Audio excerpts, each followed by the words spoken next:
Allez, what's up chuchu, j'espère que vous allez bien. On se retrouve aujourd'hui pour une toute nouvelle vidéo et surtout une toute nouvelle critique sur la série Miss Marvel. Et avant toute chose, je voulais pousser un vraiment coup de gueule parce que je me baladais sur les réseaux sociaux et j'ai remarqué que apparemment cette série a été crachée dessus, mais comme il faut, sachant que c'est la pire série en termes de démarrage, alors que pour moi, elle a réellement un potentiel de malade cette série. Et pourquoi ça se passe toujours comme ça alors que les séries ont quelque chose à apporter, ont quelque chose à nous montrer et ça ne fonctionne jamais quand il le faut. Et cette série, ça a été le cas. C'est la 7e ou 8e, il me semble, série Disney Plus Marvel. Et c'est celle qui a enregistré le pire démarrage de l'histoire de Disney Plus à l'heure actuelle. Donc on va pousser ce petit coup de gueule juste après. On va voir pourquoi cette série a eu un très mauvais démarrage. Qu'est-ce que les gens en ont pensé? Pourquoi ça s'est passé comme ça? C'est ce qu'on va voir tout de suite dans cette vidéo. Allez, c'est parti!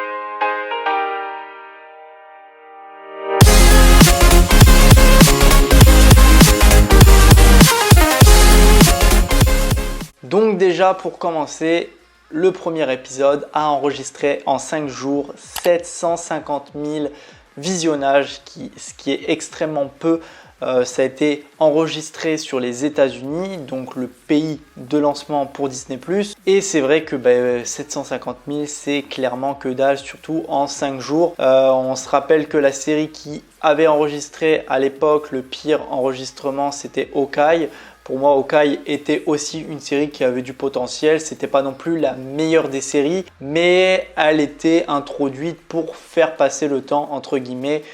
C'est toujours ce qu'ils font Disney Plus en nous lançant quelques petites séries par-ci par-là. Et c'est vrai que là, Miss Marvel, ça a été un petit peu le cas et qui est du coup la pire série à l'heure actuelle en termes de démarrage et que les gens ont défoncé. Et pourtant, il y a quand même pas mal d'internautes et de youtubeurs qui en sortent du bon et qui ont même été énormément surpris par la série par rapport au premier épisode, et la suite commence à augmenter crescendo en termes de visuel, d'histoire même. Et c'est vrai que ce personnage est plutôt intéressant. Moi vraiment j'en tire que du bon pour le moment. Et c'est vrai que c'est clairement mauvais parce que en gros les gens se sont basés sur le fait que c'était une série qui se démarquait déjà par son côté visuel où il y a toutes ces petites bulles de bande dessinée, mais ça reste propre à cette série parce qu'ils ont voulu représenter ce qu'est la série, parce que Miss Marvel, ça a toujours été ça dans les comics sortis dans les années 70. Donc c'est vrai qu'aussi ça a été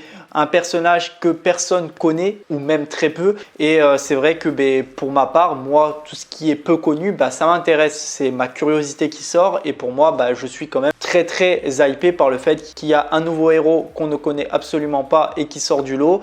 Et ça a été le cas pour Miss Marvel, ça a été le cas pour Moon Knight qu'on connaissait absolument pas ou même très peu. Beaucoup le connaissaient parce qu'il y en avait dans les comics et c'était quand même beaucoup plus récent. Mais ce qui a quand même sauvé Moon Knight, c'était le fait que il y a Oscar Isaac et Ethan Hawke au casting, donc des acteurs quand même plutôt connus. Et là pour Miss Marvel, nous avons des acteurs méconnus mais qui pour autant s'en sortent énormément bien dans leur performance au niveau du cast.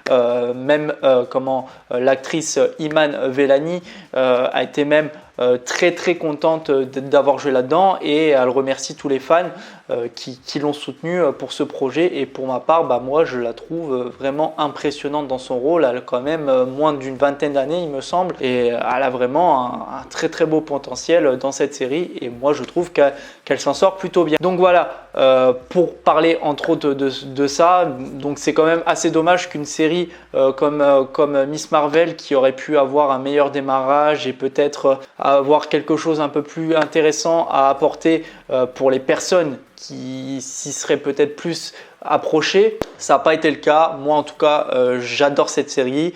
Beaucoup de personnes, en tout cas autour, adorent cette série aussi. Donc on va dire qu'on va rester sur ça. Et peut-être si vous ne l'avez toujours pas vu, foncez, parce que vraiment vous ratez quelque chose. C'est vraiment une très bonne série. Malgré le fait qu'il y a moins d'action, c'est vrai que c'est une série beaucoup plus terre à terre. Mais voilà, il y a vraiment quelque chose de plutôt correct, de plutôt bon dans cette série et vraiment foncez si vous l'avez toujours pas vu. Donc voilà, nous allons partir du coup sur l'épisode 1 qui a été un épisode 1 plutôt intéressant, sachant que on arrive quand même à s'identifier sur ce personnage, donc Kamala Khan. Qui est du coup ce personnage qui kiffe énormément les super-héros, le MCU. Elle adore Iron Man, elle adore Hulk, les Avengers, etc. Et elle fait des web-séries un peu sous style, je crois qu'elle les poste même sur YouTube, il me semble, avec des espèces de petits personnages en papier. Donc elle met en scène du coup ces personnages, elle les fait prendre vie en termes avec du montage, etc. Et elle poste des vidéos au fur et à mesure et vraiment c'est là qu'on arrive à se reconnaître parce que nous on aime le MCU, on parle de ça sur YouTube, on essaye de faire connaître à des personnes qui ne connaissent pas forcément ça et donner notre passion aux autres internautes qui connaissent absolument pas cet univers. Et c'est vrai que pour moi là vraiment je me suis reconnu là-dedans et c'était plutôt bon. Ensuite le fait que ça soit aussi une famille pakistanaise, donc c'est vrai que ça aussi ça a beaucoup déplu, ça a même fait beaucoup de polémiques là-dessus qu'un personnage du MCU soit une pakistanaise. Moi absolument je m'en fous. Et pour ma part, j'ai trouvé plutôt ça très très bon parce que du coup ça nous montre un petit peu leur côté de vie, comment ils vivent au quotidien, leur religion. Et c'est vrai qu'ils sont très fusionnels, ils sont très famille et j'aime énormément ça.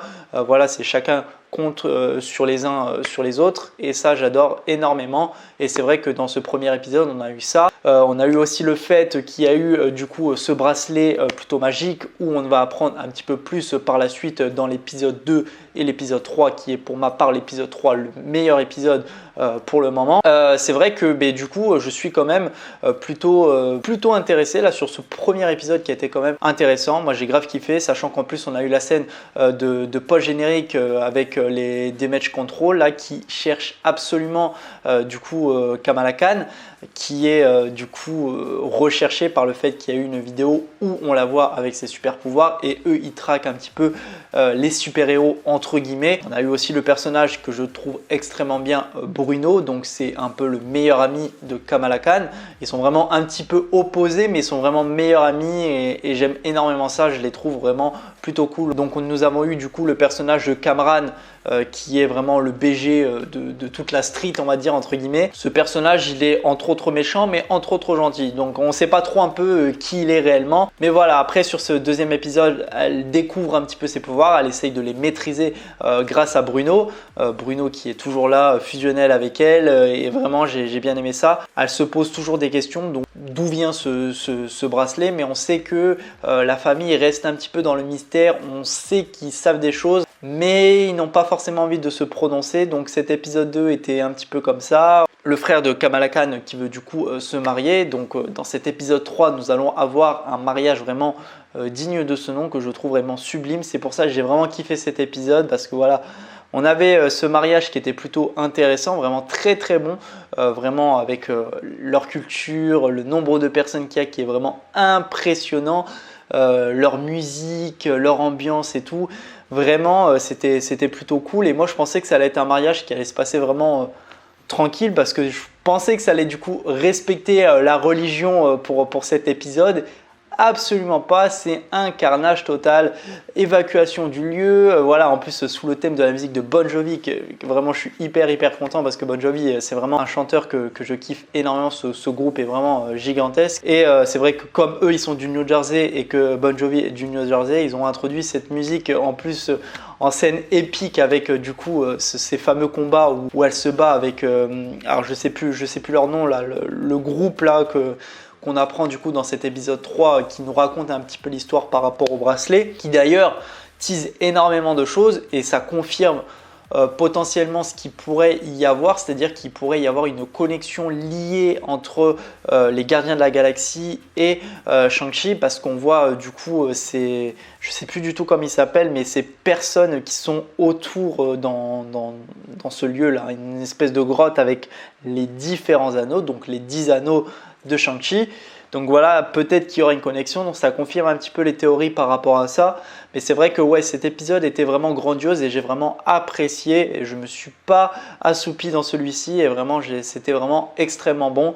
Donc voilà, vraiment sur ces 3 premiers épisodes, on avance crescendo dans l'histoire, ça devient de plus en plus intéressant malgré le fait qu'il n'y a pas forcément énormément de combats, mais en tout cas vraiment c'est plutôt excellent surtout vraiment que ce soit sur les acteurs, sur le visuel, sur l'histoire qui est extrêmement bonne. Moi vraiment j'apprécie depuis le début et c'est vrai que du coup ça me fend un peu le cœur le fait que cette série ne tire pas ses épingles du jeu sur le fait qu'elle a une audience très très médiocre et ça vraiment c'est un peu tristouné par rapport à ça. En tout cas, voilà, les 3 premiers épisodes, excellents. Regardez-les, vraiment, si vous ne les avez pas vus. Voilà, je vous ai un petit peu dit certaines choses. Je ne suis pas rentré énormément dans les détails, mais vraiment pour en retenir, c'est une très bonne série. Foncez si vous ne l'avez pas vue. Et voilà. En tout cas, n'hésitez pas à liker la vidéo, à la commenter, à la partager, à vous abonner, c'est extrêmement important. On se retrouve très prochainement pour une toute nouvelle vidéo. Allez, salut tout le monde. Peace!